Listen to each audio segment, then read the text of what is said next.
भी विदेश दौरे पे जाते थे तो जहाज में विदेश पत्रकार जो है भर के जाते थे, उसमें कोई टिकट नहीं लगती थी। वो जाहिर सी बात है, जहाज अब खाली जाता है, उस समय बहुत सारे पत्रकार जाते थे, 150 पत्रकार जाते थे।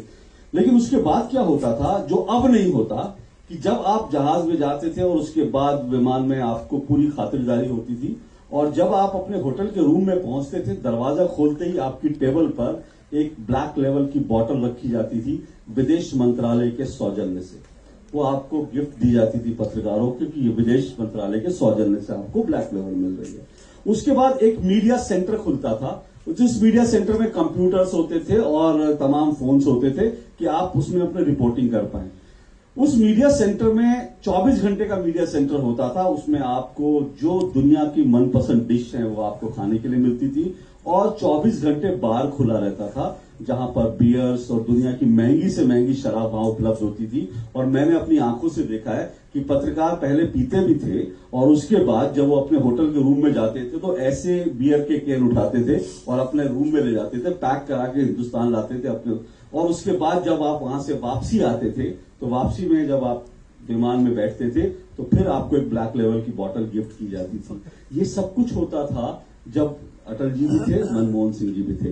लेकिन पिछले 5 सालों में क्या परिवर्तन आया, अब कोई ब्लैक लेवल की बोतल दे देता आपको।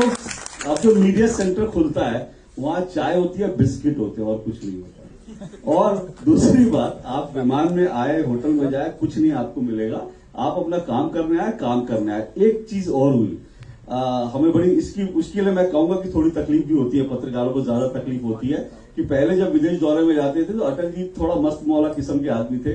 तो अटल जी एक दिन कहते थे आज मैं कोई काम नहीं करूंगा, आज आराम करूंगा।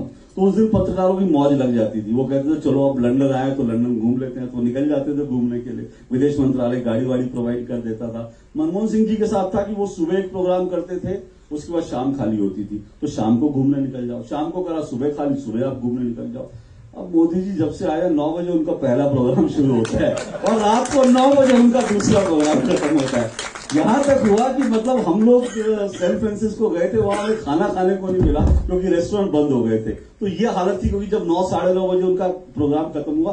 तो ये जो एक परिवर्तन आया है, ये जो जंकेट्स होते थे पत्रकारों को, जो जंकेट्स दिए जाते थे, फ्री के ट्रिप दिए जाते थे, फ्री की शराब पिलाई जाती थी, महंगे महंगे गिफ्ट दिए जाते थे, ये सब बंद हो गए। और जिनके बंद हो गए आज वो कहते हैं मोदी अगेन, ना बाबा ना, दोबारा मोदी नहीं करेंगे। तो ऐसे बहुत से लोग हैं जो आपको, और ये लोग फेक नैरेटिव खड़े करने में बहुत उस्ताद हैं, और यही लोग फेक नैरेटिव खड़े करके आपको बरगलाते भी हैं कि देखिए ये हो रहा है देश में, अघोषित आपातकाल है, देश में ऐसा हो रहा है, लोकतंत्र पे हमला है, अगर आप करेंगे अगले 5 साल बाद चुनाव नहीं होंगे। 2014 में भी यही बोलते थे कि 2014 में कि एक बार अगर मोदी जीत जाएंगे तो अगले चुनाव नहीं होंगे। अब 2019 में फिर बोलते हैं कि इस बार तो चुनाव हो गए, अगले चुनाव नहीं होंगे। तो ये फेक नैरेटिव खड़े करने वाले उस्ताद हैं, इनसे बच कर रहिएगा।